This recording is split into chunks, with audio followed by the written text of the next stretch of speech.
Welcome to the Pixelberry Choices podcast, and today we're going to be talking about Chapter 3 of Wake the Dead. And this chapter was really important in terms of understanding the gameplay or how the solstice is important for the book and how this will affect, your choices or how important the gameplay is going to be or how it's going to be. So, this chapter helped understanding that a lot. So we pick it up right from where we left. We are going to a place called Meadows, where I think Red Meadows, where people usually don't go. And as kids, our main character and our friends, Troy, they were told that they would be sent to this place if they were not on their best behavior. So this place is literally flooding with zombies, and even our tower leader, Marcus Blackstock, sent people out here, his minions, to seize this place and to see if they can win it over, but they never return. So probably they were outnumbered by zombies. And now we're going to this place. We have the grief that our sister died and we couldn't do, and even before that we almost fought with her. If you take Shannon's help in sort of performing the surgery to get the bullet out of your sister. So, it's been tumultuous and some tough time for our main character. And then we see with all of the love interest and the crew we have left, we go to this place and it seems eerily quiet. And then we go inside, and if you have the night goggle, the night vision will help you a lot. But you go inside, and then you come face to face with zombies. And then the fight starts. You'll have to make the right choices to kill some zombies there. And the group will come together. Cassidy, Dirk, everyone will come together. All of your love interest. And then you'll take the zombies down there. And in a diamond scene, you can also go with Ellie to check zombies upstairs, and you can kill them so that they don't harm your group later. And while you'll be at it, it will be really interesting that how Ellie will be telling you how he keeps calm when it's danger time, and how he thinks of what needs to be done at the moment and not, sort of think about what could happen or how it can, come out, not thinking about the outcome but thinking about what needs to be done at the moment. So we learn a lot of valuable information from Ellie. Also, a little information: when we were going to the place, Ellie commands that go to this place, go to that place, and Dirk says, why will we be taking orders from you? And then Ellie continues, giving out order, and everyone follows. So that was really interesting, that, and also a funny scene there. And also it kind of shows that Ellie is the leader of the group here. But also, if you go with Ellie to kill the extra zombies, you'll also get a guitar, and this guitar will help you later to boost up the moral. So in this book, throughout different scenarios, you'll be needing to boost up your crew's moral. And if the moral is not high, it's sort of like the nerve score, I think, in It Lives.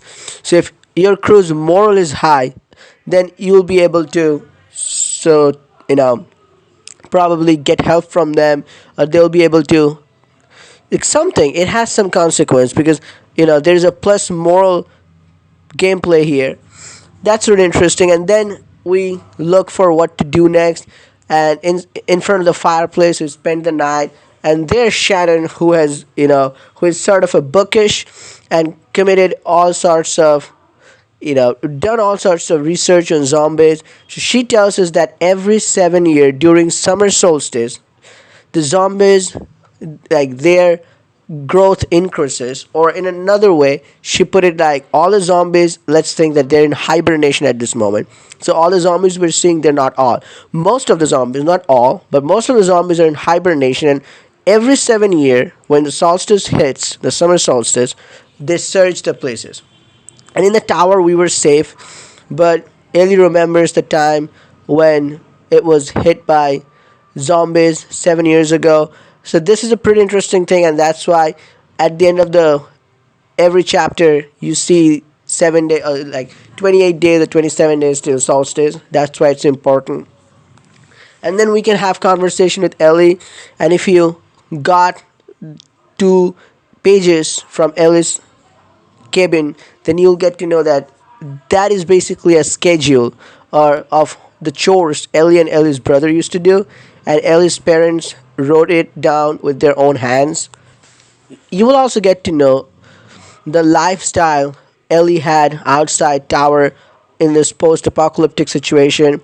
They'll do all the chores in the morning, making sure that if there are any drones in the trap, if there are any zombies, breaking through the fences, maintaining the fences. A lot of responsibility Ellie went through, and that's what makes him a harsh personality. And what happened with his brother? What happened with his parents? We don't know, but probably something tragic.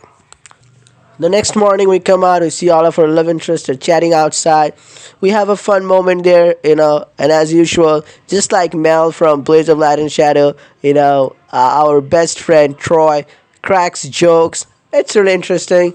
And then Ellie, who is always distant, just like Tyrell from Blades of Light and Shadow. And then we see that we need to make an important choice. So we are given the map. So we have come to this place and we have this colony here. So we will be building a colony here and we will be preparing for the zombie attack. So we have some 28 to 27 days left before the solstice, and we are going to build a clan here, if that makes sense. We're going to build a colony and we will have everything. So you need to make important choices and you need to choose wisely that what you're going to go after. Are you going to go after food? Are you going to go after pen? Are you going to go after archery? Like, what department are you going to make? Are you going to strengthen up? So that's just an important part. I personally chose to have a livestock pen there so I can provide the food, because if we have some weapons preliminary, but if I go for weapons, I thought maybe then we can fight empty stomachs. So that was my choice. Let me know what was your choice and if it affected the story in any different ways. But this is probably the gameplay. So you're shown a map, and as you make choices, I think next choices are going to be premium. This one was free, and you will have to build this place up from zero. I think this is pretty interesting. This is just interactive story game, but it really feels like a real zombie RPG. Some game you have your own map and then you need to build it up. So they have really added that effort here.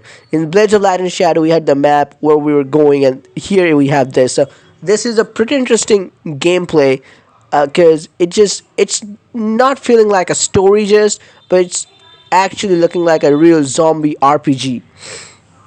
Now we are off to the mall, our main character and all of our love interests, the 3 love interests, and the rest of the crew, they're left behind to sort of work on our facility and make it better while we go to the mall nearby. And we're going to go to the big mall.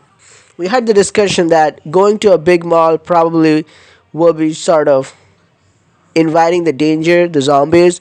But if you go to small houses and small stores, we won't be probably getting anything. So we want to get some supplies. So you will have to go to the mall. On the way, you will get a lore, just like in Blades you used to get one.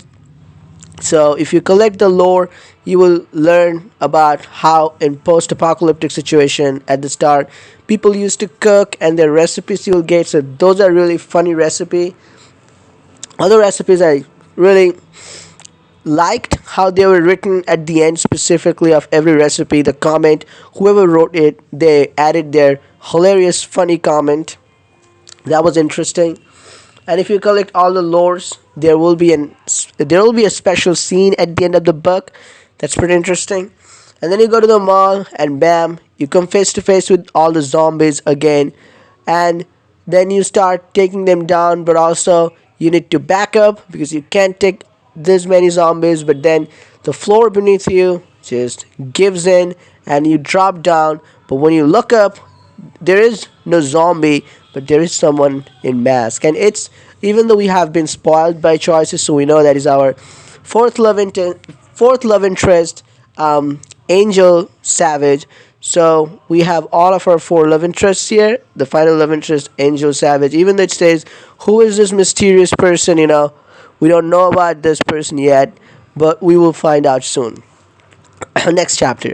It also reminds me. Remember, in Blades of Light and Shadow, when we were in this city, I think we didn't meet Imtara yet, but we were attacked by the corrupted mayor, and then someone came and saved us. So this was pretty similar. And then they said they ended the chapter as soon as they showed Tyrell, and then they said, "Who is this mysterious person? A friend or a foe?" So this is kind of a similar situation like Blades of Light and Shadow. So that just reminded me of that particular scenario.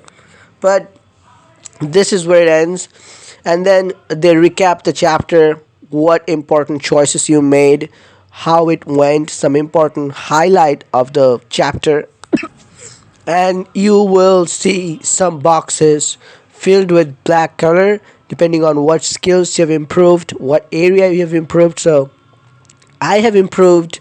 So two bars are filled for me in terms of food, and but most of the bars are still empty, and I'm still a newbie in terms of zombie killer ranking.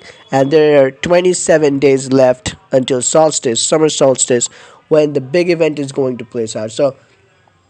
So far of the gameplay, we need to boost our crew's moral up by taking few diamond scenes, and this will help in the final battle. We also need to build our colony up so we can prevail against the zombies when the solstice comes and the horde of zombies are unleashed on us. And this is going to be an epic book. It's awesome so far. The music, as one of you said, that some art scenes could have been done, like when they mentioned zombies biting some human. If they had shown the art scene of zombies actually biting into the human flesh, and those kind of art scenes, or when our sister died, considering she died, though it seems like she's dead, like something, an emotional art scene there, like zombies dragging our sister or something. I think that would have been really cool, but still, this is an epic book, and perhaps the best book that I'm going to read in 2022. It's still early, but it's an awesome book. Let me know in the comments your choices, your thoughts, your opinions. I'll see you in the next video. Till then, peace out.